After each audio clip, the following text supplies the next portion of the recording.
Arriving back in the city limits of New Jersey-Delphia produces all the stir that you expected it would. Now, luckily, the military and federal government has been informed about the unstoppable fortress, or else they likely would have scrambled fighter jets. You do still have to inform the FAA that you're going to be hovering a building somewhere over Luna Island.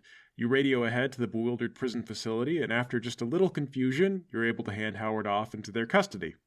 By this point, you're being watched by news helicopters, and the city is completely abuzz about it. The phone lines to the fortress haven't been made public yet, so freeze frame, your personal phone is blowing up. Take the calls. Act like it's just business as usual. Yes, hello. I'd be happy to hold a press conference. I'm glad you're all interested. Let's meet on the docks. I'll park the fortress and give everyone an opportunity to ask as many questions as you like. We might even be able to arrange a brief tour of the inside. By now, the sun has begun to rise. By the time everything is finalized with Howard and you're given clearance to temporarily dock the fortress somewhere, it's full-on morning. The dock authorities would prefer that you not be there for too long, however, because a vessel of this size is taking up shipping real estate, and they need to get actual cargo ships in place as soon as possible. I understand. I gather up the superhero team. Okay, everybody. Flux, how are you doing? I still have a terrible headache. Larry, I don't know if I'm up to talk to the press. Can you fake a smile? I guess I can. Okay, then that's all I need for you to do. I'll field most of the questions. Everyone just fan out into a V shape behind me as we go down the gangplank. Lowry leads the way triumphantly down the plank towards a crowd of reporters gathered expectantly below. Hundreds of photos are snapped at all angles. Greetings, everyone. I'm so glad that you could make it. I'd like to answer all of your questions, and we'll do so in time. But for right now, I'm being told that our space on the docks is limited. I'm sorry to say that the commerce of the city is always churning. Although that's a good thing, isn't it? We love to keep that going, so for now, only your most important questions, and I'll try to be as succinct as possible. Was this Kimon's idea? Is Kimon taking leadership of the team? No, of course not. We're not blind to opportunities, however. Obviously, the new unstoppable fortress is based on Kimon's old design, and we see a lot of benefits to what he was originally trying to do. However, this one is particularly more impenetrable to birds. What exactly are the benefits here? I'm glad that you asked. For example, just now we were able to detect and intercept a smuggling operation involving Mercury and his accomplices. Thanks to that, we were able to take down one of Mercury's top lieutenants and put a stop to his plans in the bay. Previously, amphibious operations were a bit of a blind spot for us, but now we have it covered. About how much does the fortress cost? I'm not at liberty to discuss specifics. A lot of this is trade secret, naturally, but I am proud to report that we've begun partnering with Kelvin McDonnell, and the company's financial portfolio may expand quite drastically in the near future. We're still in fairly early talks at the moment, and of course we'll have to get all the SEC disclosures together before anything is official, but we can thank him for his help in producing this amazing new citadel, and we hope to thank him for a whole lot more coming up. Exactly what was the crime that you stopped in the bay? I'm sorry I can't discuss ongoing investigations, and I'm afraid that's all the time that we have. Thank you. If you'd like to hear more, I'll be broadcasting about new developments soon. You can find me online. So, you close down on the press and go on board the unstoppable fortress again. Actually, Lowry, I'm gonna head out and start digging into my leads. Save time not needing to charter a ferry. Yeah, all right, fine. Get in touch as soon as you have anything useful to go on. And Larry, I need to go to the hospital, remember? I still have a headache and I feel kind of loopy. I'd really like to get it taken care of. Loopy how? Like trouble concentrating? I feel a little drunk almost. Yeah, that doesn't sound good. I'll get you a ride. Elvis gets a ride to the hospital where he gets in contact with Dr. Major. Lowry returns to the unstoppable fortress where McDonnell wants to get started on recording your broadcast. The news is out, so it's time, and he's already got a script ready for you. And Kimon, where exactly are you going? Back to Nicholas's apartment. You come through the door to find Nicholas watching news coverage of the unstoppable fortress. As soon as you walk in, he points at the TV. Paul, what is that? It's a tall, freshly squeezed glass of hell. The TV blinks off. Nicholas turns to Thor and says, Hey, did you sit on the remote or something? Then it blinks back on, and instead of the news, you see the worrying, gizmo-laden face of the Fabricator. You have yet to fully comprehend the meaning of hell, Kimon. Fabricator?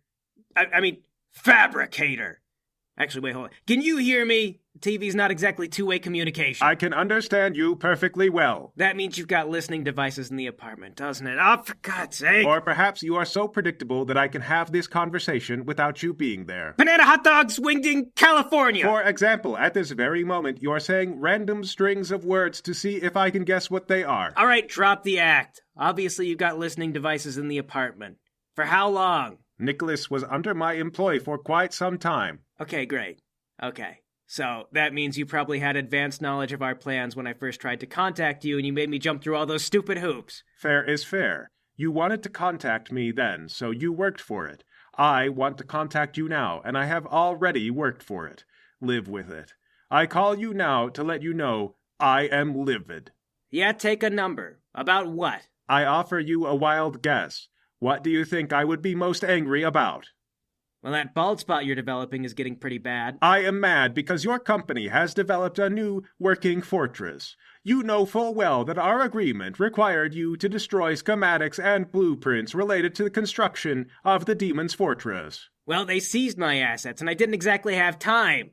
Also, they didn't exactly ask me if they could build the thing. What do you mean? How does your company now have an amphibious fortress if you didn't hand the blueprints over to them? All my files got handed over to the government. But Lowry has friends in government. He's got friends with friends in government.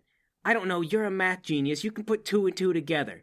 But it wasn't me who asked to have that thing built. I am inclined not to believe you. Well, what are you going to do about it then, huh? Sue me over it? You are a fool if you think I have aided you from the benevolence of my own heart. I don't think that, because I know you replaced your heart. I know numerous things about you which would destroy you if they went public.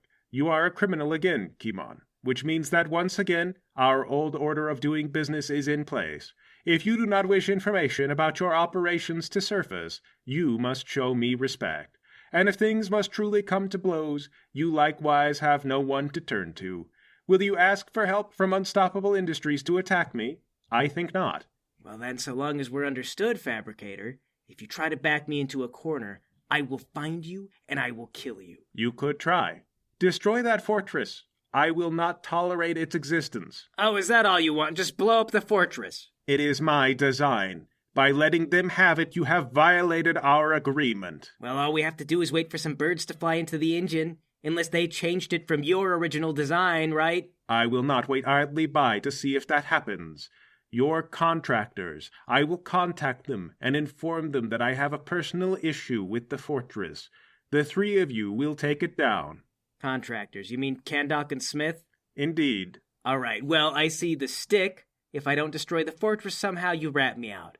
Where's the carrot? I may consider additional investments into your operations. In the future, you may find me forthcoming with personnel and financial assistance. So we become your henchmen, basically. I have been long established and moved through many legitimate circles. Do not act as though your arm is being twisted. If what you say is true and you have had no part in the creation of that fortress, then surely you must as well find it appalling. How much time are you giving me for this? I will remain in touch and expect reports on your progress. And with that, the TV blinks off and returns to the news. What the heck, Nicholas? What? I mean, look, we used to assume it was possible I was being watched. Right? That's, I guess, because you came to my apartment dressed as Uncle Vasily, and we never talked at my apartment, and then it became one of the centers for our operation, and now Thor is living here. I thought you knew what you were doing. Oh my God, I really did just start slacking off on security, didn't I? I mean, this one was, I did work for him, and I used to live alone, so the place was unsupervised.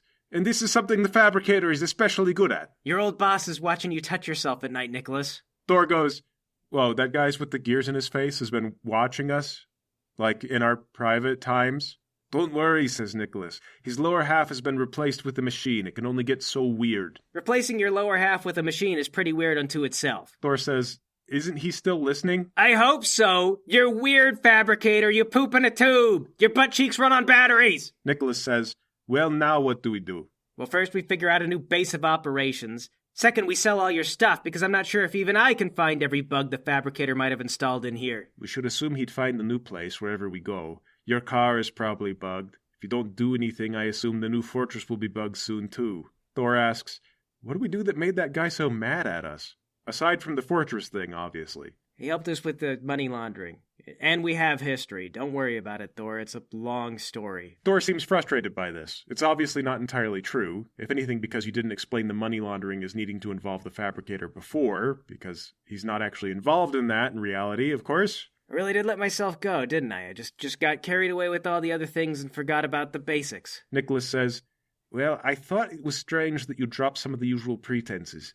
But I figured Kimon is always more paranoid than me, so he must have checked his bases." If you think I'm doing something stupid, you should always call me out. I'm never gonna get mad if you have a legitimate reason to think I might be letting security slip. Sorry, I just assumed. Well, it's bad, because now I'm rethinking everything.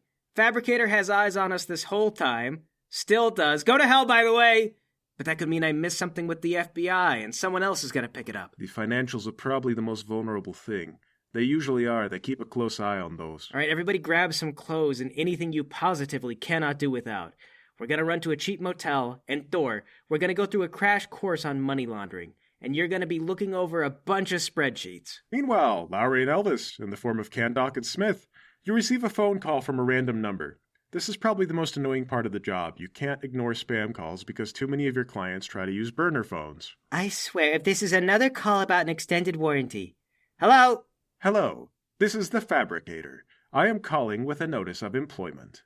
Yes, sir. Let me get you on speaker, sir. Smith, it's the head boss. Oh, all right. Just let me put my pants on. You don't need your pants for the boss. He could be watching us right now. You have my permission to go without your pants. It is a luxury you have earned through good service. Thank you, sir. I guess I'll exercise that right. Have you seen the news of the new unstoppable fortress? Yeah, those darks are kind of relevant to our jobs, I guess. No idea what they're going to do with it, though. They are not going to do anything with it, because the two of you are going to coordinate with a certain Mr. Green to destroy it. Report to me if he does not soon convey this work requirement to you. Yes, sir. Wait, but isn't it out on the ocean? We'll do our best, sir, but it would help a lot to have additional details. You will be provided with schematics. They should be quite similar to the design of the unstoppable fortress, though be wary in case of alterations. I require you to understand I take the existence of this fortress to be a personal affront, and its destruction is non-negotiable. I understand, but, sir, a little concern. We're already working with Mr. Green. Yeah, like a lot of other rods in the fire, you know. Yeah, we're going to... I am well aware of your plan to kill Mercury. I care little for him. Do it if you wish. But I have an additional request. When you have destroyed the fortress, you must afterward capture Mr. Green. Capture him? That might be difficult, sir. You'll likely find it even more impossible to kill him. He must be imprisoned. That is what I require, for he has wronged me as well, and there must be retribution. So blow up the fortress, do it under his orders, and then bag him? That is my command. Your payment will be double, and failure will carry a stiff penalty. Yes, sir. Fabricator hangs up. It was nice of him to let you leave your pants off. I'd have worn a nicer pair of boxers if I knew he'd call. So what do you make of this? Well, to start, we've been wondering exactly how Green and Fabricator are connected, or if Green has been doing Fabricator's work. Now we know Green's on call for Fabricator's benefit. But apparently Green's on his way out. Yeah, but not for anything to do with Mercury, which we can now also confirm that Fabricator doesn't seem to care about. Right, one way or the other. So that means that Green is freelance, like us. My guess is Fabricator must have given Green a recommendation for us, but that's it. Okay, well, we kind of knew that already. But at least now we know that Green's plans don't come straight from the top, and he's doing his own thing. So what's our game plan? Well, right now we're working on this Mercury thing, and the promise is that Green is going to take over Mercury's gang and give us a cut. Can't be the case if Green goes missing. Right, so that basically has the Mercury thing as an unpaid hit job. Kind of. You could imagine that we're getting paid double for taking down the fortress and bringing in Green. Hitting Mercury is one job, the fortress thing, I think we ought to just make one job. We're getting paid for two that way, so we're not going to be left out to dry. You want to do Mercury anyway? I mean, we'd save a lot of trouble if we didn't. If Green lines up the fortress job first, then, yeah, we don't bother with Mercury. But Fabricator said to let him manage it, so it's his call. Yeah, and I'm sure Green doesn't know that we're coming for him. Okay, in that case, here's what we do. We're going to finish the Mercury job, unless he makes that a lower priority. We take down the fortress, then we agree to a place to lie low after the job. We get him where we need him to be, somewhere safe and isolated, and we keep him there. Perfect. Less we gotta lift. Work smart, not hard, and he captures himself. That's my man. That is why we work together.